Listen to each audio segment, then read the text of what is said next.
Alright guys, we're Rob Rustler here, and I know it's been quite a while since my last video. I'm going to say it was probably the WrestleMania videos, which were in April to now it's June the 21st,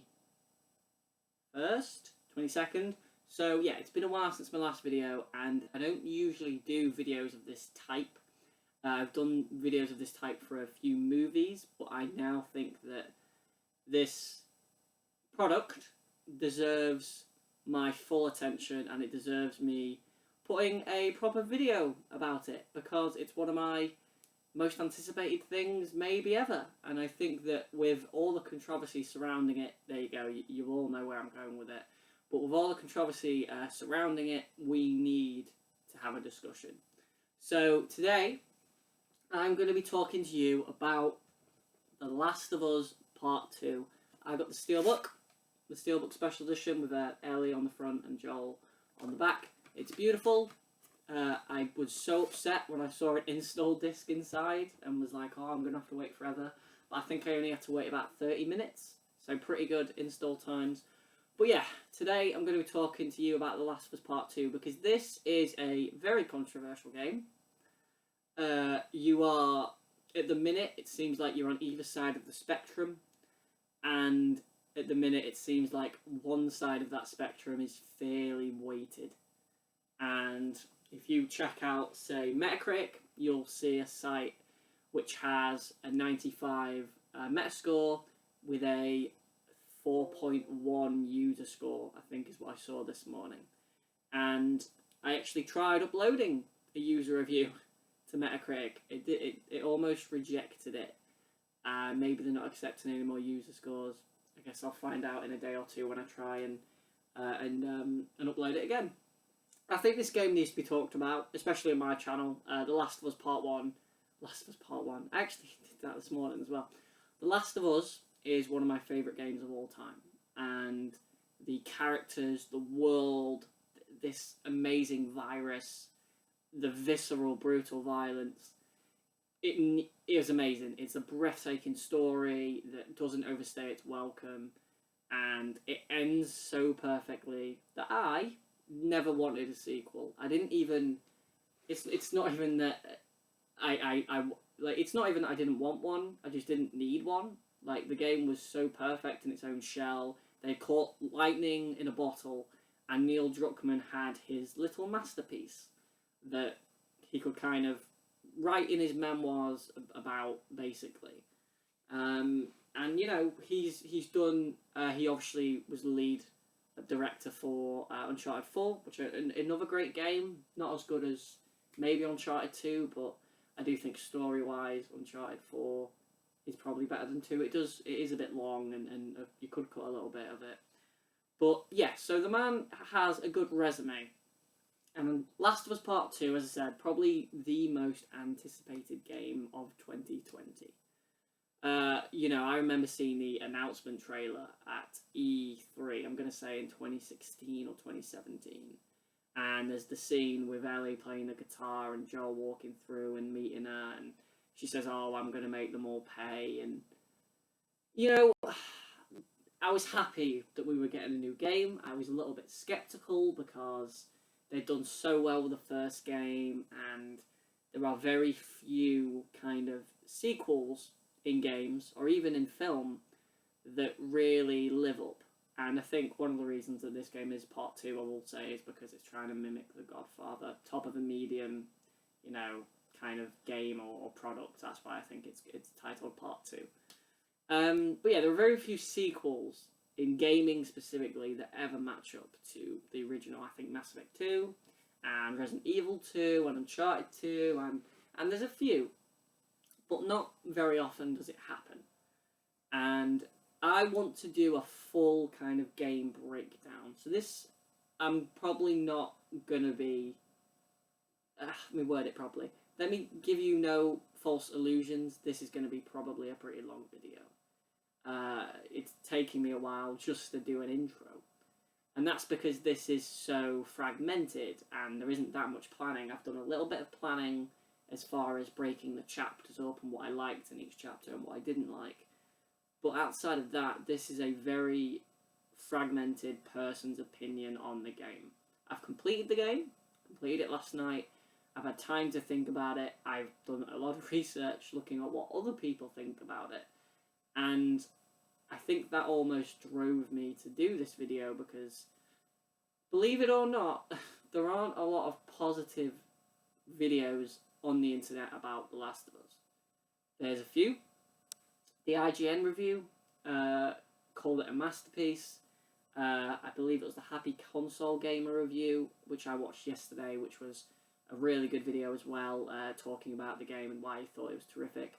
And then there's a lot of negative videos, and a lot of them actually by channels I like. So, you know, there's no bias here. This is just my critique of the game.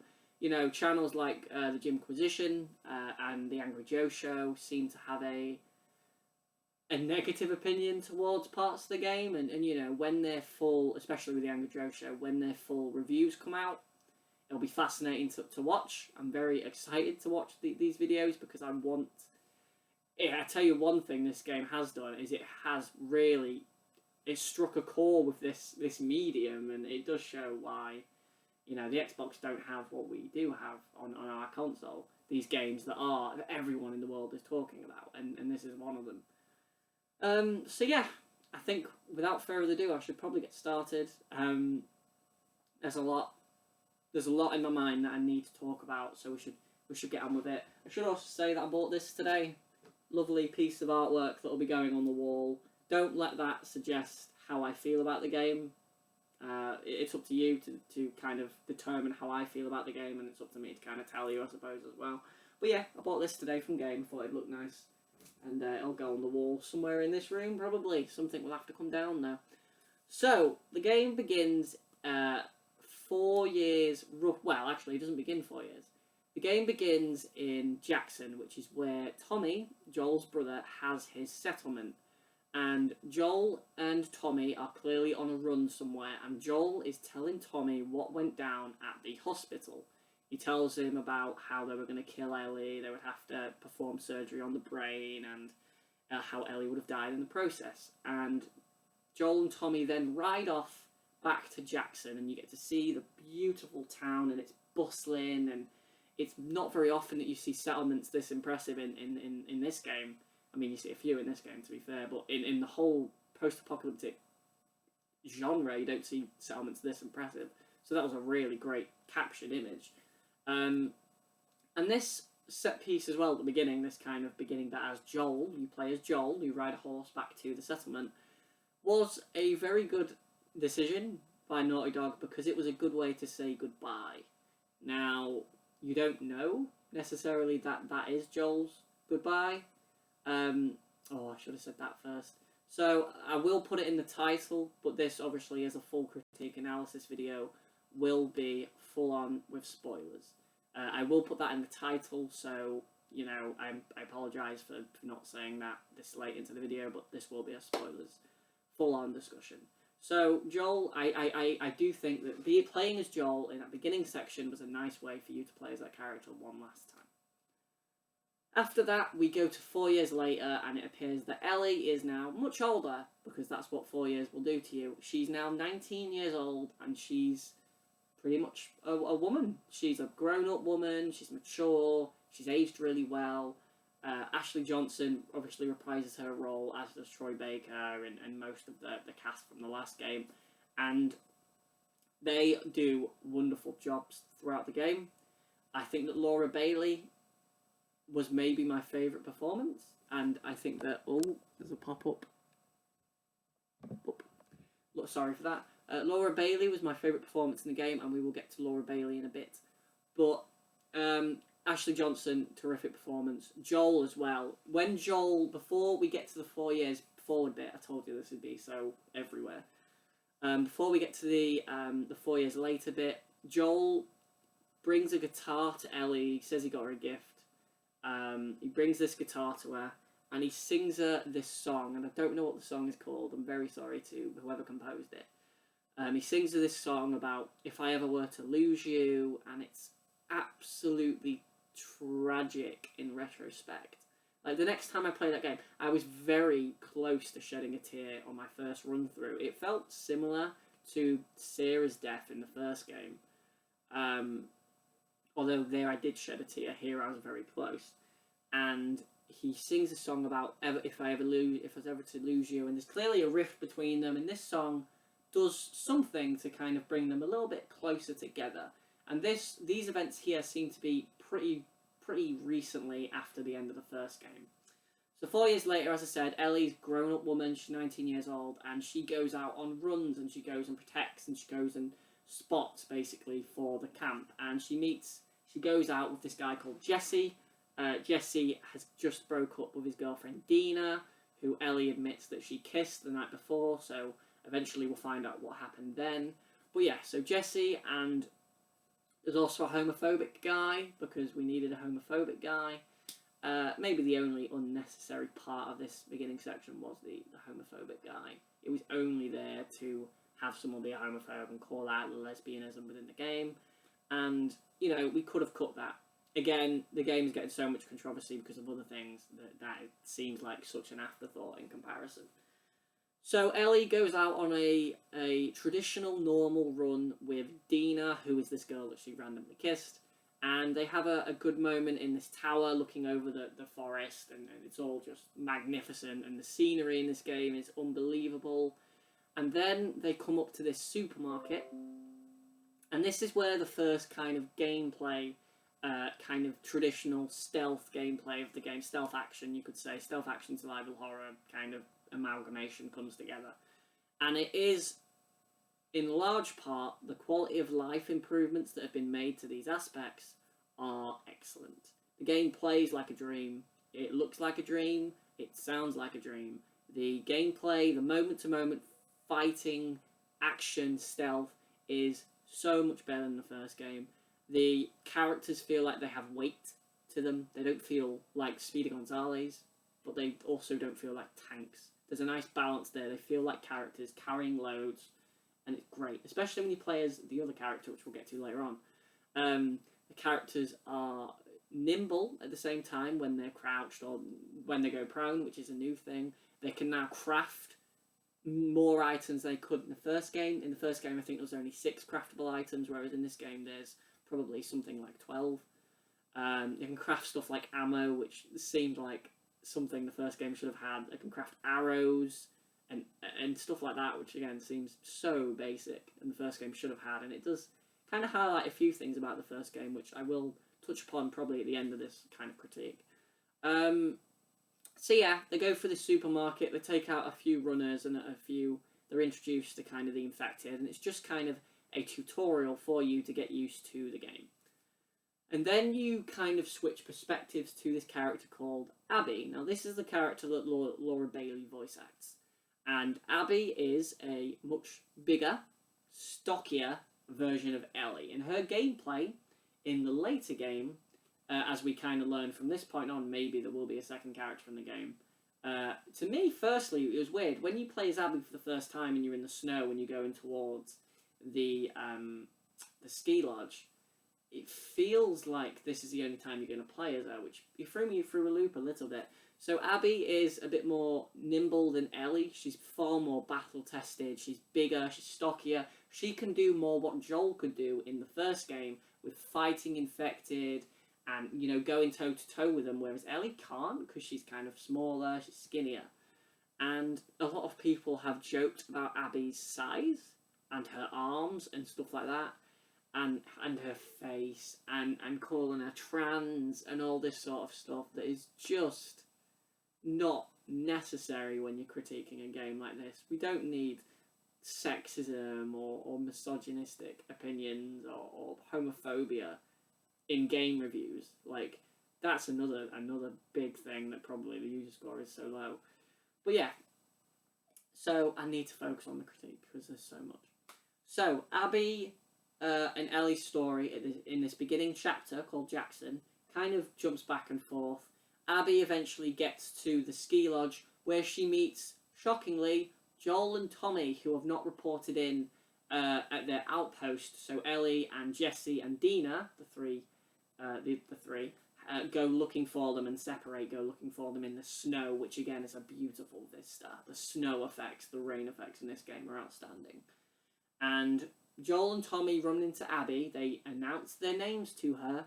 She follows them. She brings them back to her people after this grueling fight at the ski lodge. And Joel and Tommy go into this room with these people, and Joel says, I'm Joel, that's Tommy. And he looks around, and all the people just stare at him like they know who he is. And Joel then verbalizes this by saying, it sounds like you know who we are. And Abby, the player that we've just been playing as, says to Joel, that's because we do, and then blows his leg apart with a shotgun. Now, this scene was visceral and grotesque and disgusting, but in a good way. Like, the violence in this game is, oh my god, off the charts. Like, as far as violent video games go, this has to be one of the top ones. I know that Manhunt set a standard back in 2005. This is a big budget AAA release that is disgusting and visceral and horrid to look at times and uncomfortable, which is, I believe, the intention of Neil Druckmann and the team at Naughty Dog. So Abby shoots Joel in the leg, and Joel is pinned up against a window, and he asks one of the doctors, to tourniquet Joel's leg, and she picks up a golf club, and she starts to beat the ever-loving god out of Joel. I'm going to try and refrain from swearing in this critique, because it is supposed to be decently serious. So she beats the bejesus out of Joel, and Ellie eventually turns up at the mansion, and which is where these people, who we later learn are called Wolves, the Washington Liberation Front, are hiding. And Ellie turns up, she breaks down the door to the basement, she can hear Joel's screams. She kills one of the wolves, she punches another one, she's then pinned to the floor, and Abby is still beating the hell out of Joel. It's uncomfortable. That is your player character from the first game, and to see him so vulnerable, and for Ellie to see him so vulnerable and be so powerless to help him. She says, Joel, get up. Joel can't move. Joel has clearly been annihilated here. And Owen looks at Owen, who is one of the other wolves who we've met earlier on, and clearly has some sort of relationship with Abby. He says, finish it, and Abby takes the golf club one more time, and Ellie's begging her, please stop, please stop. We still don't know why Abby's doing this. We still don't know why she's doing this. We can guess why she's doing this. We could guess that it's because these people are Fireflies and they know what Joel did, and they allude to it at times. But Abby takes this golf club and she hits Joel in the head one more time, and the sound is horrible. It's heartbreaking. It's absolutely heartbreaking to see it. And I remember seeing this, I think it took me about 2 hours or an hour and a half to get to this point, and you get to this point and you know where the game's going and what the plot is now going to be. And as someone who didn't read any of the spoilers before the game came out, like everyone else, which, the one thing I do want to say about spoilers and ruining games is that, say if you read a spoiler about a certain character dying in a game like you do here, you are already going to have a negative disposition to that character dying because you are not visually seeing how they die. The one thing that I hear a lot of people saying about Joel's death is that it's not right, or it's a horrible way for him to go out, or, it's not fair. That's kind of the point here. Joel dies in a horrid way, because this world is full of horrid characters who all die in horrid ways. Tess went out like a trooper, yeah, but she also got riddled with bullets. Henry shot himself. And Sam got bit and refused to tell anyone. These people don't die in heroic last stands. I suppose Tess is the only one that you could argue goes against the grain, but these characters go against the conventions of a genre riddled with them. And it almost, with Joel's death and all the deaths the first game have, it's similar to a show like Game of Thrones or Walking Dead, where it's okay to kill characters off. And Joel's death clearly set a precedent as to what the game would be doing. It would be a revenge tale for Ellie about getting this horrible villain woman, and this villain woman was clearly a big part in the game. Her name came up in the title below Troy Baker and Ashley Johnson, so she was clearly going to have a main role in the game, and that was the narrative. So that is the end of the first chapter. I don't think I missed too much out of it, to be honest. I suppose the only thing I would say I probably did miss is the bit at the end of the chapter where you go to Joel's house and you kind of look around it, and that was again a nice goodbye to that character. From us, almost. We are saying goodbye to that character. Ellie can't say goodbye to that character. She carries his revolver. She goes into his house, she picks up his revolver, and she takes it with her on her quest to hunt down Abby. So Ellie is going after Abby, and she's going to Seattle, because this is apparently where the Washington Liberation Front are hiding, or are stationed at least. And Ellie goes to this place with Dina, and Maria, who is Tommy's wife, is against it, but Tommy's also gone, so she basically says, go and find Tommy, and please bring him back in one piece. I need a drink. So she goes after Abby, and they get to Seattle, and there's some contextual puzzles here, and most of the puzzles in the game are similar to the first game. They're all contextual. They either involve dumpsters, or this time they've included rope, where you can throw rope certain distances, and then you can use it to rappel. I much prefer these puzzles to the first game's puzzles. The first game's contextual puzzles felt pointless. They didn't really add anything to the game. They didn't really challenge you. The pallet puzzle was infuriating. Thank God there was not a single pallet puzzle in this game. Ellie can now swim, which we'll talk about in a bit. But Ellie can now swim, which is fantastic. And it's one of those things that Joel should have taught her in that time period, so he has. So we get to Seattle, and you're introduced to this kind of open world area that I thought was one of the best parts of the game, because it was rewarding to explore. If you don't go to the bank, then you won't get a pump shotgun early in the game. If you don't go to the pet shop, then you won't get a free holster early in the game. If you don't go to and open these saves, then you won't get these free weapon manuals, which serve as this game's kind of leveling up for your character. So in the previous game, there was just 5 level ups, and you just leveled them up about 3 or 4 times. In this game, there's probably 5 level ups per skill magazine, but there are about 5 magazines for each character, so it's about 25 roughly. I didn't get them all. I got most of them. I at least filled out 3 trees for each character, just in case. The first tree is by far the most important, because it's all about health and survival. The others, every now and then, I'd upgrade them just to see what fire arrows or crating ammunition would look like, just to get some trophies. And I do plan on platinum in the game, and as someone who's platinum the first game, it would be very nice if I could platinum this one as well.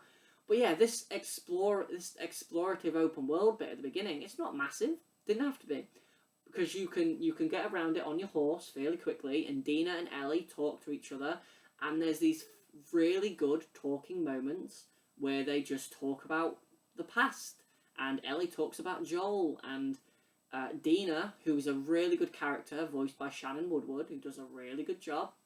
Dina, and she's good because she's more light-hearted to Ellie. Ellie isn't that light-hearted anymore. She's more broken because of Joel's death, which is the point. She's supposed to be like this. And Dina alleviates the situation with a bit of comedy here and there. And Dina tells Ellie about her past of being a Jew and praying at synagogues, which I thought was an interesting bit. And then they go to this music shop, which, if you don't do this is one of the best character story moments in the whole game, where Ellie sings a rendition of the song Take On Me acoustically. The guitar in the game, she finds a guitar in this music shop, and it is clearly a symbol of her connection to Joel. The last thing that Joel gave her, or the last thing that she and Joel, or she remembers about Joel, is that bloody acoustic guitar. And she plays this song, Take On Me, and it is, that got me to cry.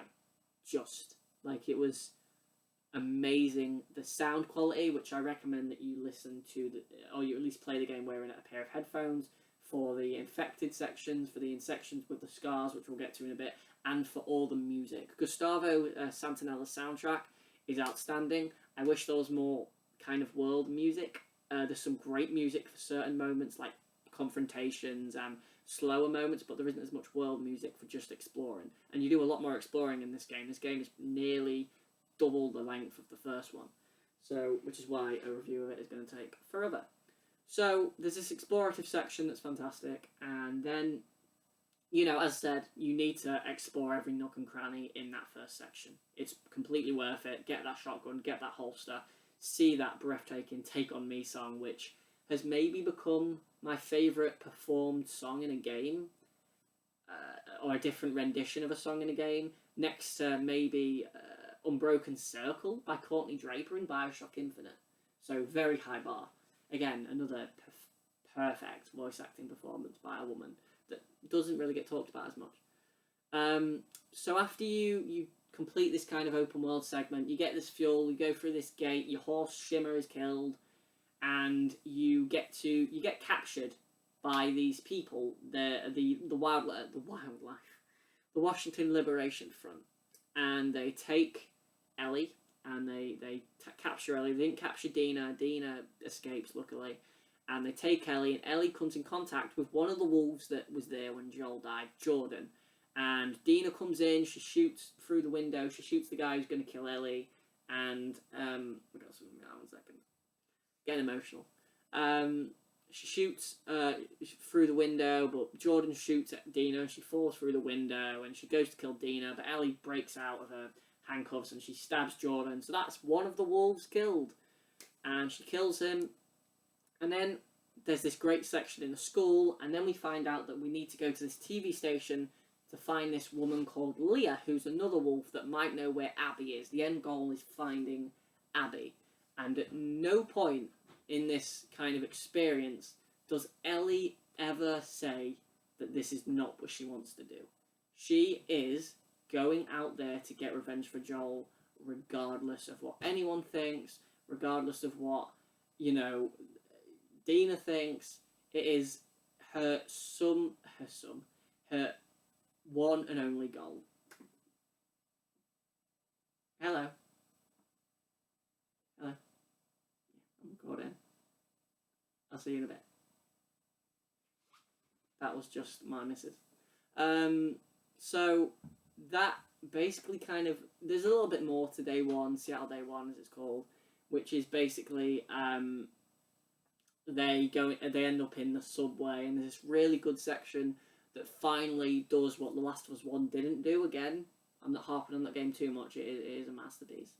But that game didn't have infected versus humans at all. That game didn't include that until the DLC, and that is such a novel concept that should be used more in games. Like, the sections where the infected and the humans can be used against each other are brilliant. They're really smart, they're really intuitive. There's ways that you can get the infected out to the humans and vice versa. So, yeah, they work really, really well. And at the end of the day, literally, at the end of Day One, Ellie has finished.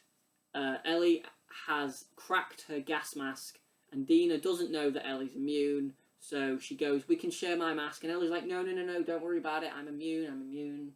And at this point, these two are clearly in love, and it's great. It's really happy. So Dina, that's the whole point. Is Dina was going to give her the mask because they're in love, and so yeah.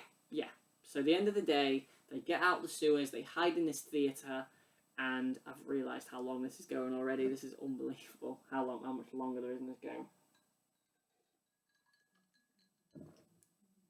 And they escape to this theatre, and they basically spend the night there and they have some crosswords. On day 2, Ellie finds some photos of wolves, and she uses these photos. I should also mention on day 1 that Ellie finds the woman Leah at the TV station, and she's already dead, and this is where she finds the she's already got the photos, of all these people, and she tries to track down Abby. In day 2, Ellie hears on the radio on day 2 that, and obviously Dina is also pregnant. Another thing I should mention, Dina tells Ellie that she's pregnant with Jesse's baby, which is another one of those lovely things that is a bit annoying at the time, because it's just like, oh, we didn't need this right now. So Ellie goes out to look for Tommy on day 2, because apparently there's been a sighting of a rogue male in the Hillcrest area.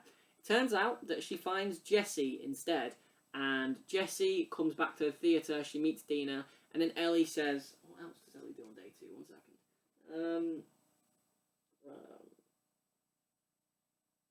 I forgot about that. I completely forgot about that. At the end of day... This is why this is going to be so hard to do as a critique. At the end of day 1, Ellie has a flashback to a few years earlier, or 3 years earlier, where she can now swim, and where Joel, for her birthday, takes her to a museum, a science museum. And she sees dinosaurs, and there's some funny dialogue between her and Joel. Again, it's a nice moment for you, the player, to see Joel still, and to see that Joel is still in Ellie's thoughts, and probably always will be.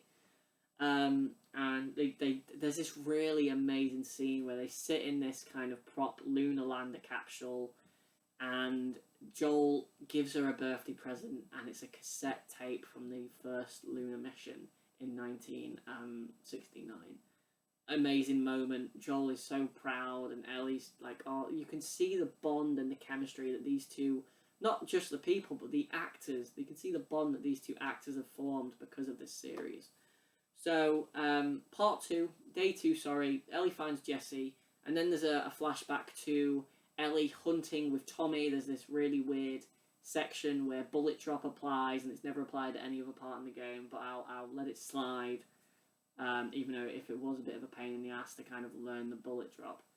And her and Joel go looking for some guitar strings. They get into a fight with a bloater, and that's a really, really good moment. And then Ellie talks about, what happened with the Fireflies again, and this is the kind of narrative of the flashbacks for Ellie is all about the Fireflies and what actually happened. And the other thing that happens on day 2, after the flashback with Joel, is... Yes. So, this bit. Ellie is in this forest, and she gets hit with an arrow, and this is her first encounter with the Scars, or the Seraphites, as they would like to be called. These people are terrifying. I think that this was one of the best sections in the game. They communicate not by talking, but by whistling. And oh my god, this was terrifying. But I loved every second of brutally killing them. Like, it was horrible, but these people are horrible people to you at this point. They're using arrows, they're using old world technology, they don't believe in any of this new world rubbish. So, terrifying. And then Ellie gets to the hospital, which is where this other woman, Nora, who might know where Abby is.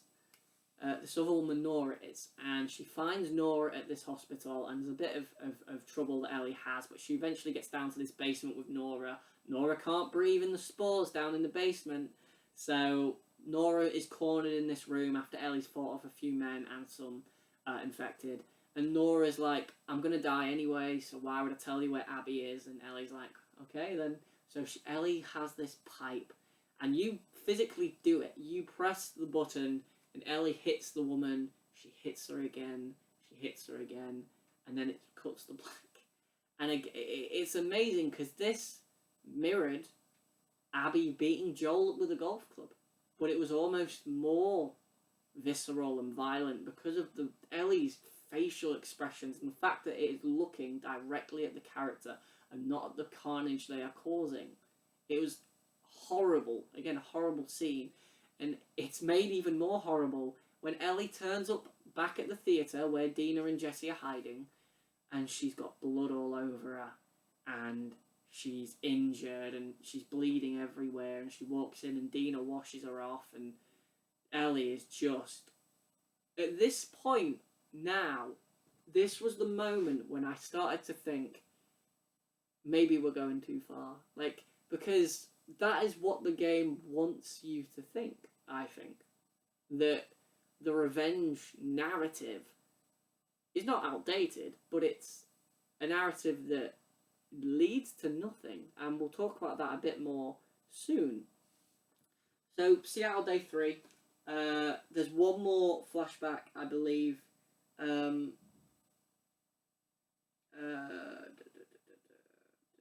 believe it's after Day 2 that we get the final real Ellie flashback, which was probably the most heartbreaking moment in the game, and there's a lot of heartbreaking moments in this game.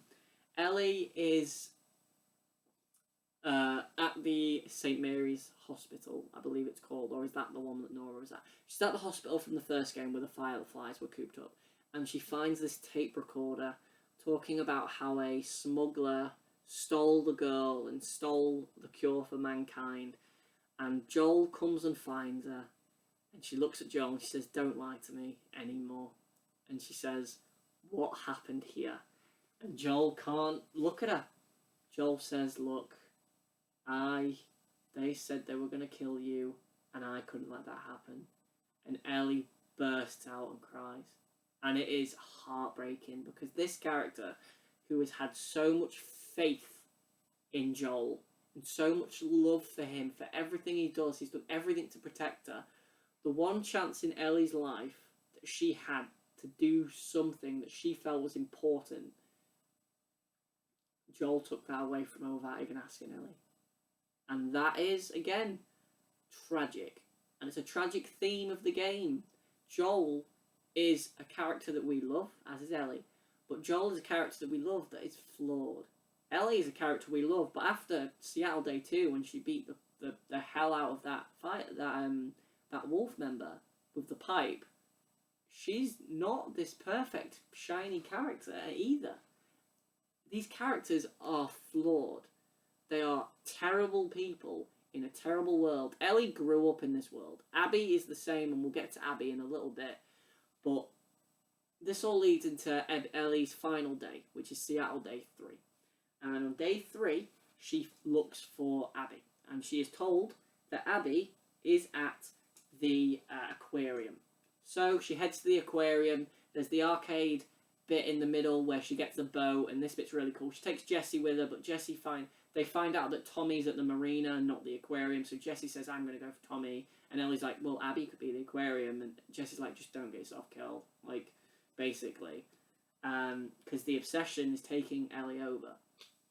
So Ellie goes to this aquarium, she goes through this arcade, she has this massive fight with this bloater that was, again, I think the actual boss fights in this game, or the bloater fights, were far better than they were in the first game as well. They felt, I don't know, I think because of the improved gameplay, the improved gunplay specifically, improved weight that every weapon had, I felt like every bullet had counted, and every Molotov and pipe bomb counted.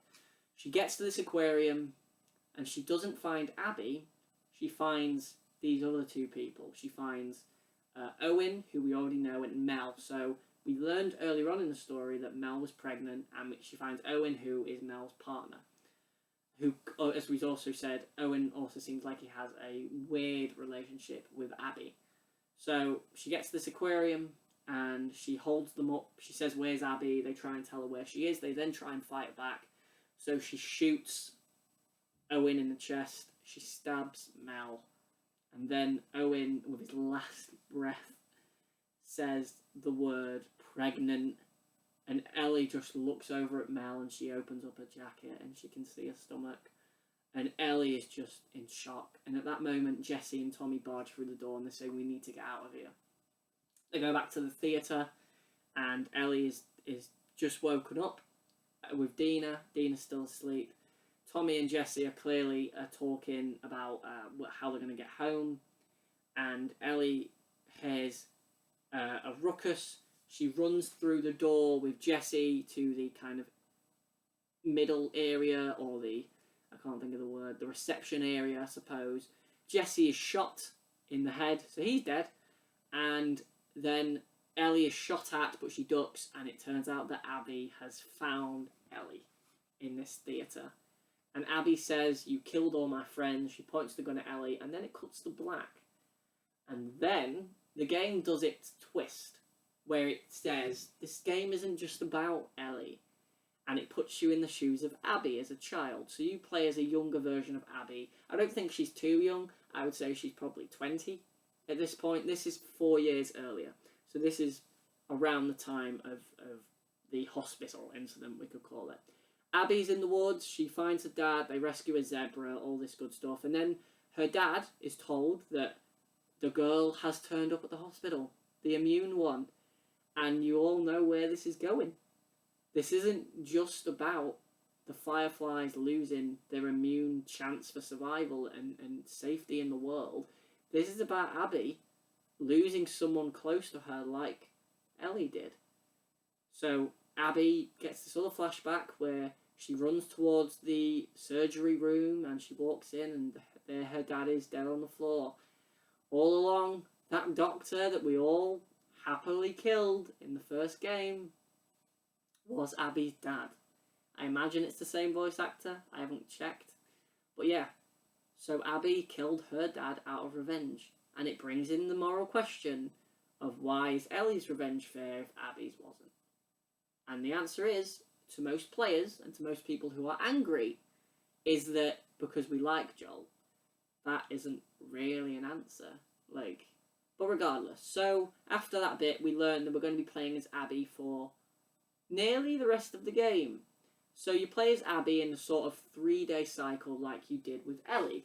But you're doing what Abby did on the day 1, 2, and 3 in Seattle. So on the first day, not that much happens. You have this little thing at the beginning where you're in this massive stadium complex, which is a far more impressive outpost than any other scene in the series, by far. It's a massive stadium, and there's these shooting ranges and this big cafeteria, and you meet this guy called Manny, who's clearly a good friend of Abby's, and you do this shooting range thing, which I did to get the trophy. And Abby has better guns than Ellie. She's got a semi-auto rifle and a semi-automatic, really good military pistol.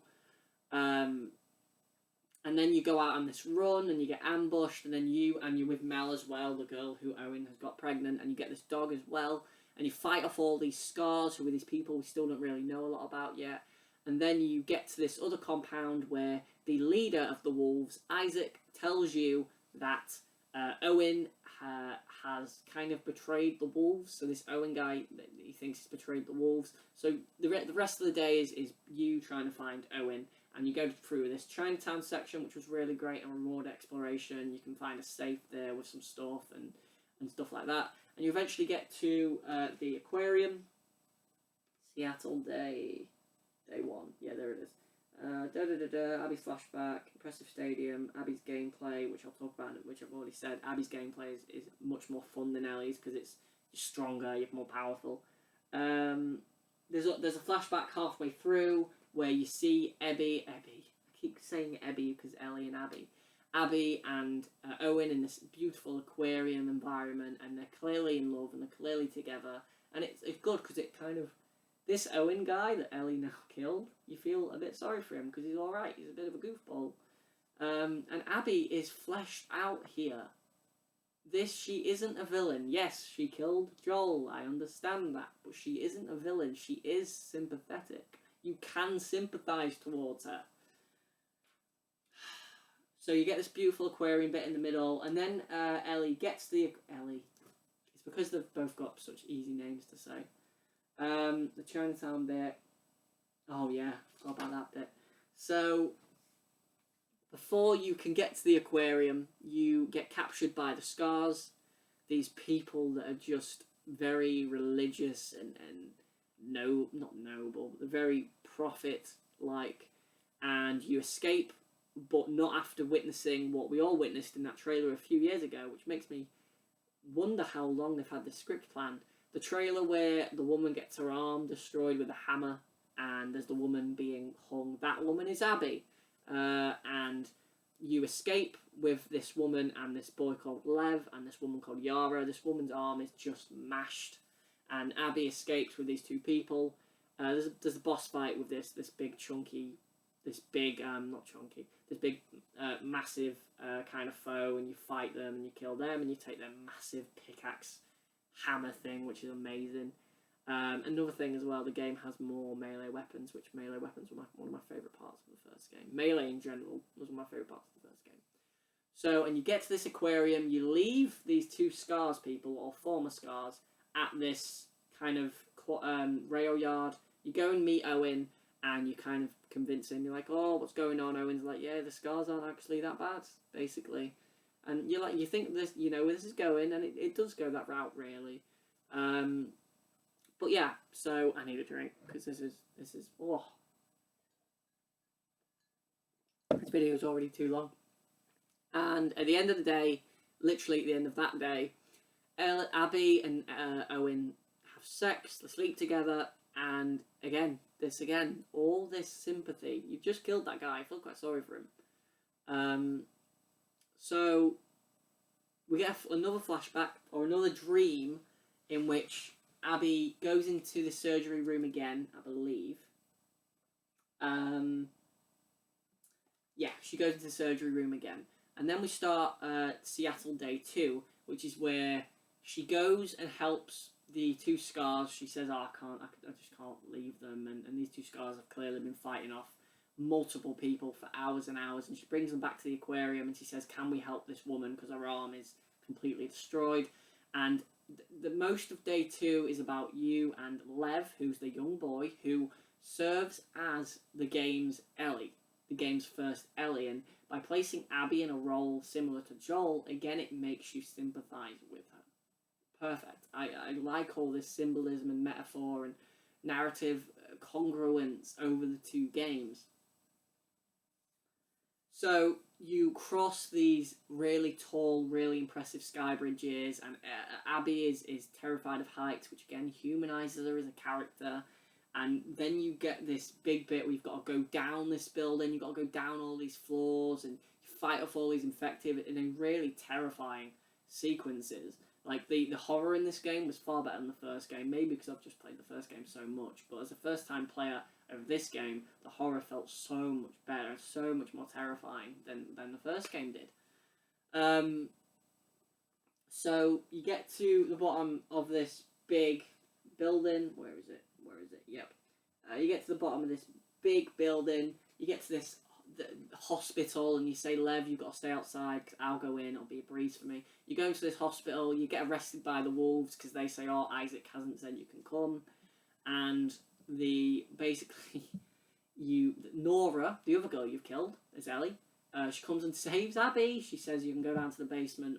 Be warned, and this is a big warning, the basement hasn't been checked in years.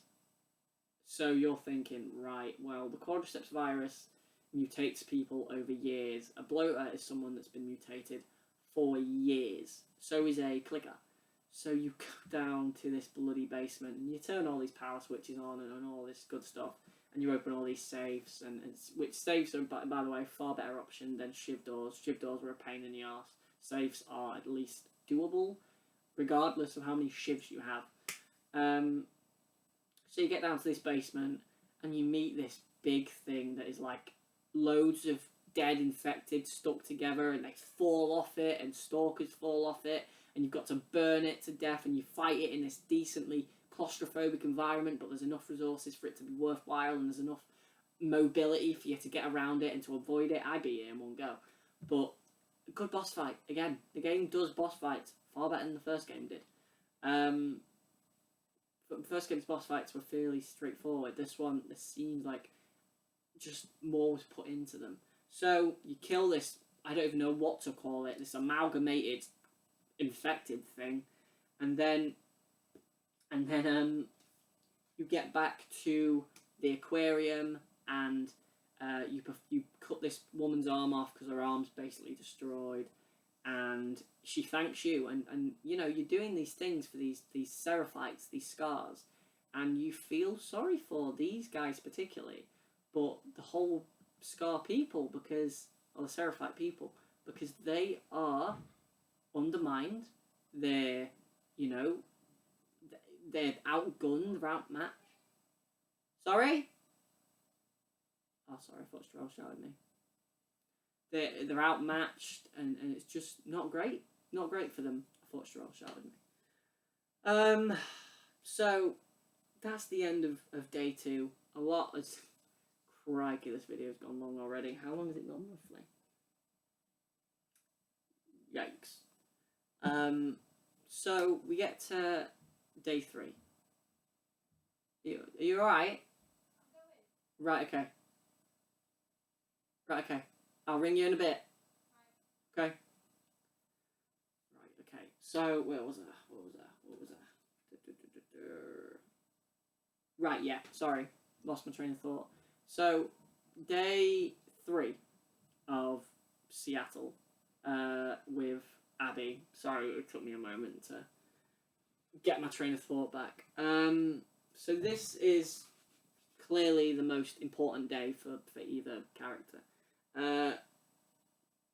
Stuff happens on this day. So the day is kind of started by Lev running away because Yara, who is his sister, or she wants to go with Owen and Mel to Santa Barbara, and Mel doesn't want Abby to come because, you know, she's horrible, basically, which she isn't really.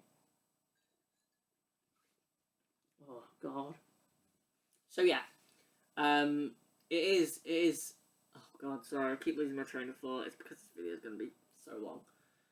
Oh, so yeah, we're looking for Lev. So the journey is to the island. We have to get to the island. We have to get a boat to the island. And there's this first bit at the marina where there's a sniper who's shooting you and Manny. Manny turns up when you and Yara kind of lose each other. Manny turns up, and there's this sniper, and the sniper turns out obviously to be Tommy. And Tommy kills Manny, and then you've got to kind of fight Tommy. And you fight him, you push him off. Yara helps you, but you push him off this kind of balcony, and he falls into the water. You think he's dead, obviously.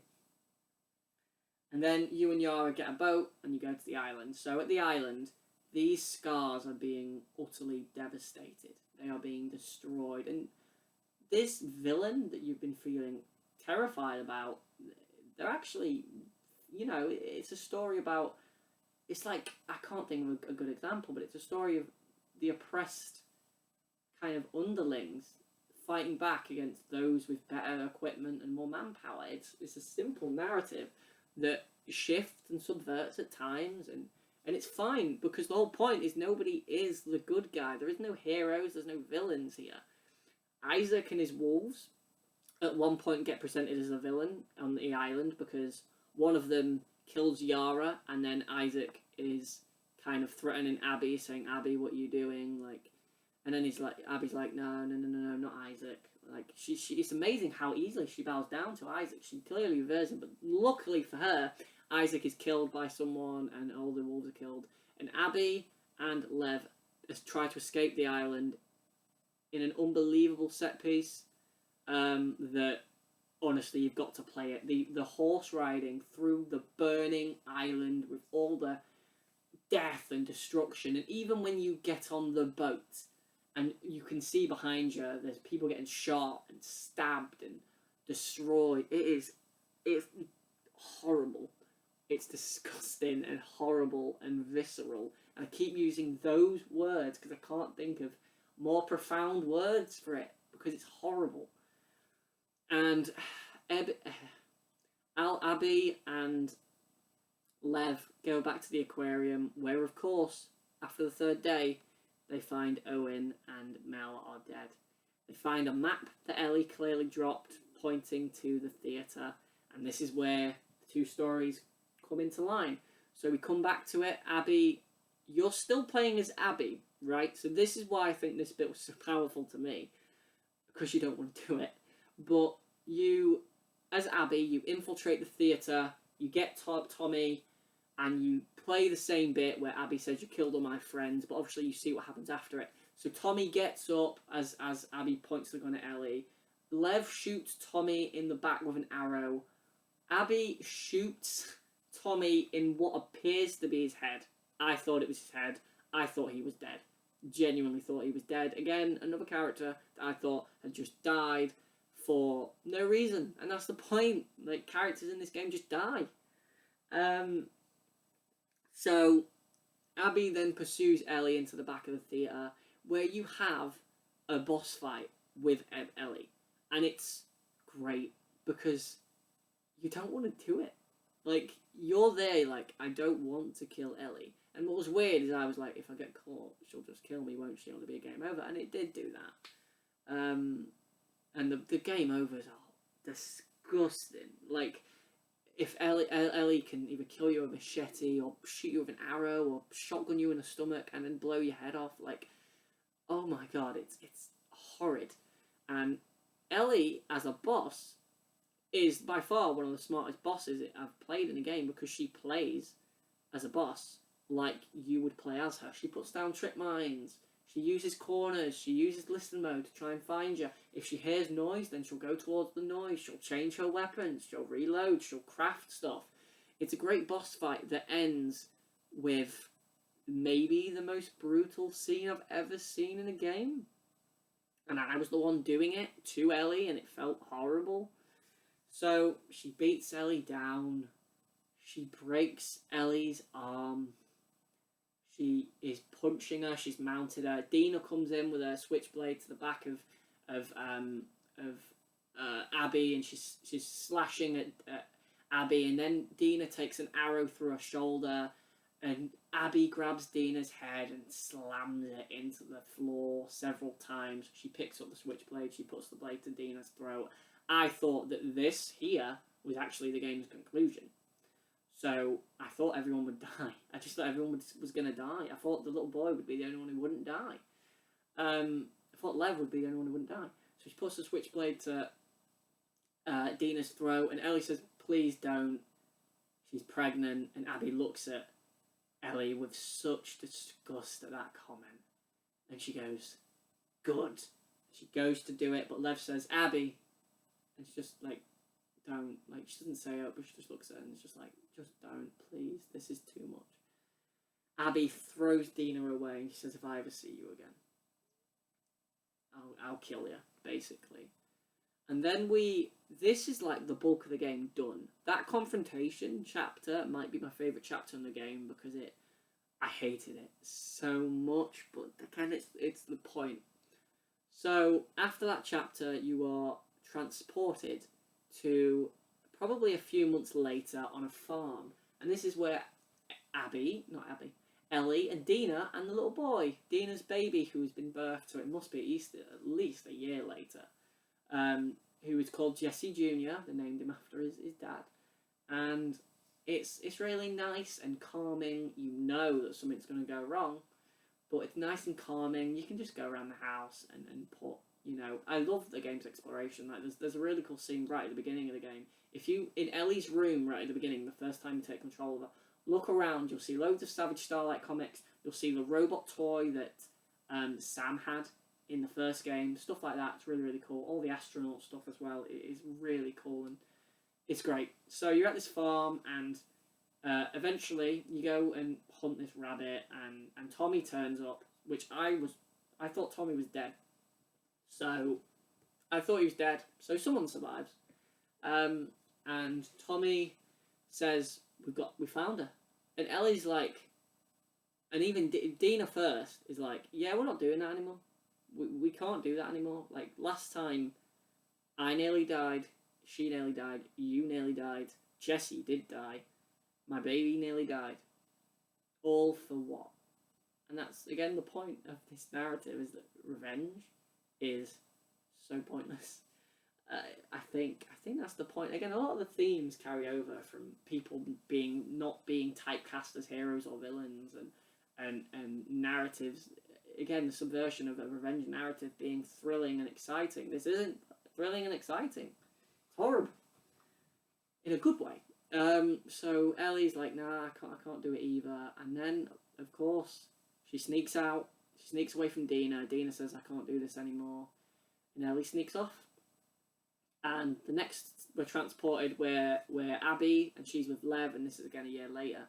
And they come to this place in Santa Barbara where Owen wanted to go, and they find a house, and they find a Firefly bunker, and they contact the Fireflies. And I was like, oh my god, there's Fireflies left. That's pretty cool. So she leaves the house, she's super happy, and then they get ambushed by these very male-dominated kind of group of people. And these people beat the hell out of Abby, they beat up Lev as well, and they take them prisoner. Then you take control of Ellie at this same place.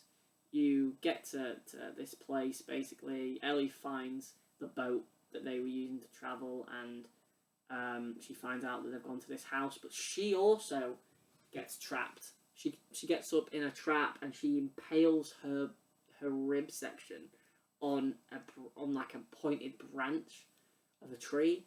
Horrible. And she fights off these two attackers, and she says, I'm looking for this girl, Abby, basically. And one of the guys says, we've picked up an Abby recently. She's big. She had a little boy with her. She's like strong as an ox or something like that. And Ellie says, where are they? This is also where Ellie gets the combat submachine gun, which is like the most useful weapon in the game. Similar to the assault rifle in the first game, you only get it in the last act. Or even the last section. Ellie goes to this villa where this group of state hold up, and she tries to find Abby. She goes to these prison cells. Abby's not there, and she ends up on this beach. And before she gets to this beach, this place, it looks like a paradise. It is beautiful and vibrant and bright, but all the while there is still all of this brutality and disgusting violence going on. It's a great contrast, because at that point, if you think about the beginning of the game and how grey the game is, it's all because Ellie's revenge is so evil, almost. So dark and horrible.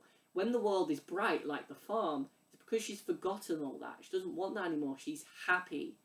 And then you get to this paradise place. She's still looking for Abby. And then you get to this beach. You get to these prison cells. Abby isn't there. The people there say that she tried to escape, so she'll probably be at the beach. And you get to this beach, and it is stormy and grey again. And Ellie gets to the beach, and she finds Abby strung up on a pole. But Abby is not the Abby that Ellie has been looking for. She's had a haircut. Her braid that everyone has recognised her for, the braided woman, is gone. She's not as big as she was. She looks malnourished almost. She looks over at Lev, and Lev's there too, and she cuts down Abby. Abby goes and gets down Lev, and Abby puts Lev in this boat, and Ellie goes to this other boat, and she looks at the boat, and then she gets a flashback to Joel, and she turns around and says, we've got to do this. And Abby's like, I'm not doing this now. So Ellie goes, fine, and she puts her stiletto to Lev's throat, and she says, it's just more killing again. It's poetic. Like, I don't see what people's problem with this is. So she puts the stiletto to Lev's throat, and Abby's like, fine, we'll do this. And you have this really simple, horrible fight that is brutal, and you're slashing her with your stiletto, and you're getting punched by this stronger woman who is still stronger than you, but she isn't as strong as she was. And it's horrible, and you beat her, and you drown her, and she bites off Ellie's fingers, and she bites off two of Ellie's fingers, and Ellie, she drowns her. She puts her head under the water, and Abby is drowning. She's trying everything. Ellie has pinned her down, and then Ellie sees one final flashback to Joel, and Joel is playing his guitar, and he looks at the camera, him looking at Ellie, and Ellie lets Abby up. Abby gets up. Ellie says, just go. Just take him and go. And maybe there's a lot you could read into that. Abby goes off on a boat into the sunset, basically. Ellie may have seen Abby and Lev like she was with Joel, and maybe that's the point. Why could I take Lev's guardian away when obviously she took mine, and all this? There's so much to be read into the ending.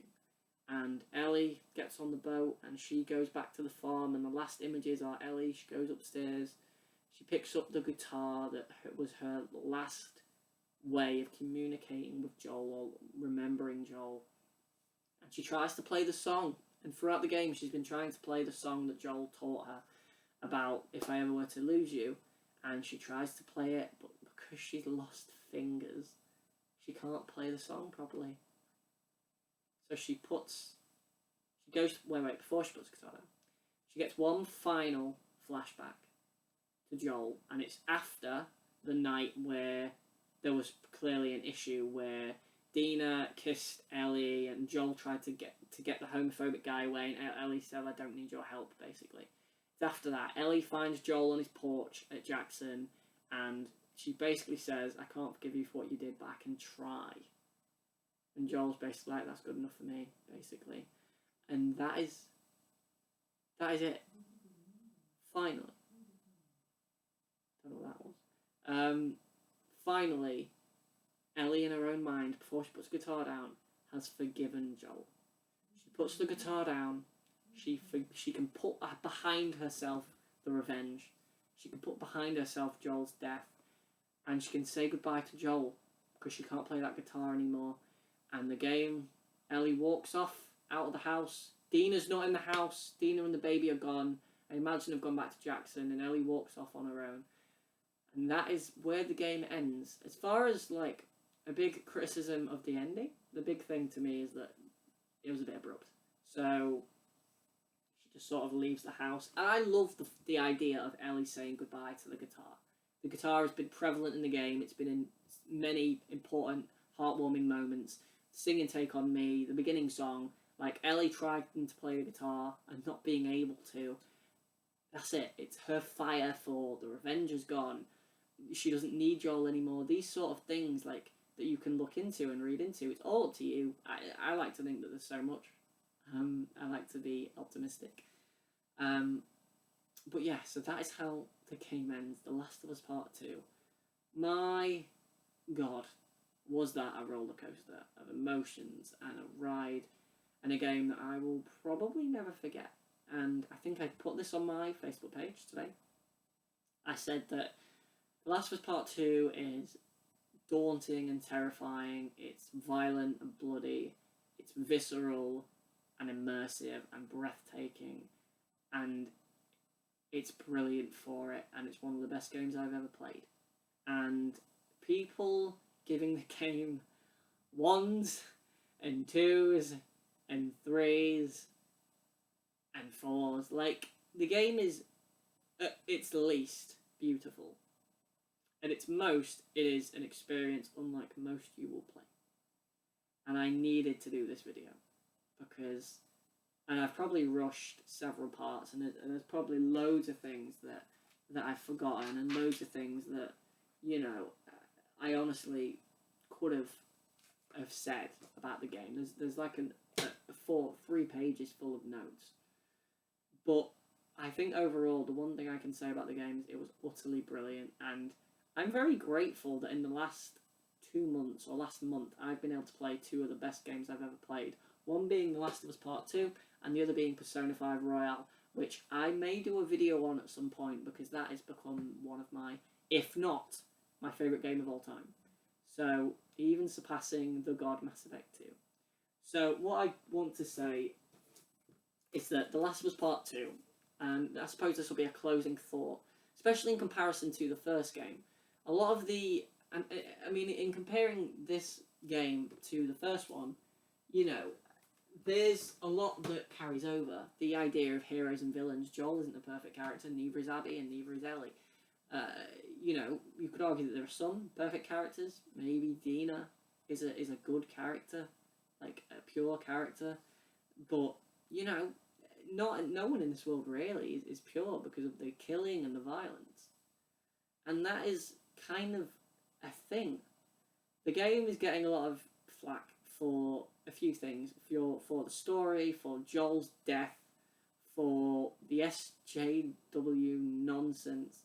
Yes, this game is primarily female orientated. Absolutely. The main characters are both women. Most of the subcast is women. You kill a lot of women. But the game also doesn't shy away from.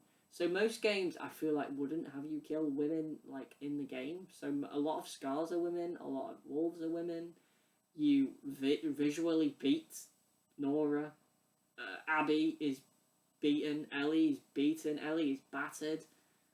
Dina is beaten and battered. Like, this game is brutal to everyone. This game isn't sexist. This game is the polar opposite. This game isn't homophobic. It had a homophobic character, which I would have probably cut. But in the 22 hours or so that I played this game, not once did the story, to me, drag. Not once did it feel like it was overabundant. Not once did it feel like sections were too elongated. And that is honestly one of the main things I take. As a game, The Last of Us 2 is better than the first Last of Us. It plays better. It looks outstanding. I can't imagine there is a better looking game on the PS4. I know how good games like God of War and stuff like Death Stranding and you know, even the Spider-Man game, which goes for a different art style but still looks incredible. As far as presentation goes, you cannot give this game anything lower than like a 9 because it looks stunning. The voice acting, I think in particular, again, Laura Bailey, I think deserves a lot of credit because she came into a role that people would hate. And I think, to me, she did a very good job of not wanting me to kill her. Genuinely. I know there's a lot of people out there that did and still probably do, but that's just me, and I think this is why I needed to do this video. My god, this video is longer than my life, basically. Mass Effect shirt, by the way, today. Yeah, I just wanted to talk about The Last of Us like this in comparison to the first one as well, because the game is better than the first game. I do want to say that I actually prefer the first game, which is one of those things. I think when people come out with these, you know, reviews of The Last of Us and they do give it a final grade of something very high, they don't criticise a lot. And I personally prefer the first game. I think there's some things that game does better. It's more concise. It's more straight, narrow. I would prefer the kind of idea of one protagonist, even though I think they did a wonderful job of presenting two. I love the world in the first game. I think that the side characters in the first game are also better than this game. I think that Tess and Bill, and I was shocked that Bill actually didn't turn up in Last of Us 2, but that's the point. Leave those characters in the past. And, you know, look, we aren't going to get another Last of Us game for a while, I would think. I would think that with the production cycle this game seems to have gone through, with all the controversy surrounding it, it's already, like, I think the PS4's best-selling exclusive. So, you know, it's going to sell a bunch of million copies. But yeah, I can't think of a way to almost end this. Other than to say, I suppose, a final kind of review and kind of a con list, almost. Like, the cons of the game, I think, the ending was a bit abrupt. The game's a lot harder than the first game. Maybe it's because I've played that game a lot. I platinumed it, I beat it on, you know, Survivor a couple of times, and I beat the game so many times. I know where everything is, almost, by placement. I know where all the bloody, you know, all the medical stuff is, and I will be running through Last of Us Part 2 again, because it needs a second run for me to formulate a complete analysis. But I think that at the minute, I have as good analysis of this game in my mind as I can, because I've read so much and listened to so much. And, you know, there's so much going on about the game. I needed this for me. So, as a closing note, The Last of Us Part 2 is beautiful and haunting. It is visceral and disgusting. And it is, as I said, brilliant for it. The Last of Us Part 2 is a 10 out of 10 masterpiece of a game. It is full of metaphor and symbolism. It is unbelievable, and it needs to be experienced. As a fan of the game, the first one, who absolutely loves the first game, absolutely loves the first game. He even admitted that he prefers the first game to this one because it's a bit more concise. Go out of your way to play this.